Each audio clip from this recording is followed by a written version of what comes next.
believe that there's the one out there, and how do we find them?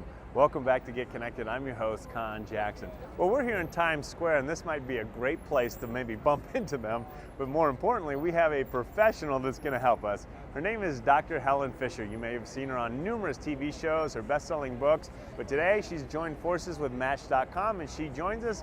Helen, welcome to Get Connected.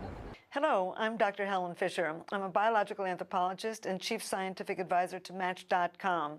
And Match.com and I have just done the most comprehensive study of singles in America. It's based on the U.S. Census, so we have the right number of men and women, every ethnic group, every age group, gays and straights. It represents the American population. And we found a great many things that are busting myths about women, men, sex, and love.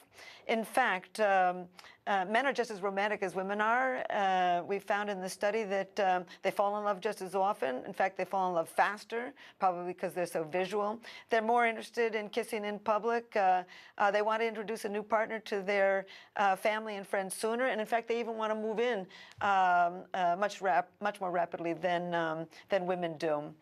And because it's an election year, we asked about people's political views, and we found some really interesting differences between conservatives and liberals.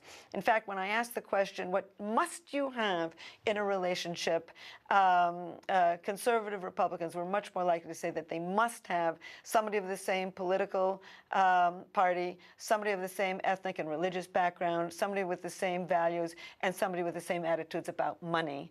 Whereas liberal Democrats were much more likely to say that they must have somebody with a sense of humor, somebody with a sense of independence and a life of their own, somebody who can communicate their wants and needs, somebody who respects them, and somebody at the same level of education. So on and on, we found some things that we were really surprised at. I was particularly pleased to note that gays are looking for exactly the same things that straights are, that women are pickier than men, and that older people are simply not desperate. In fact, if you're over 60, you are the least likely to be willing to go into a relationship with somebody who had everything you were looking for, unless you had also romance and good sex. So it's a great step forward, I think, in understanding a huge percentage of the American population, and you can find a great deal more on this Singles in America study by Match by going to Match.com.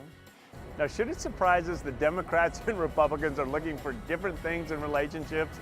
Quite interesting what the doctor shared with us, and I'm glad that she joined us. We've got plenty more coming to you from Times Square when we come back. Thank you so much for watching. Are you tired of negative news? We are. And that's why we're creating a movement. By keeping it real. With what you need to know. It's more than what's happening. It's bringing hope back to our lives.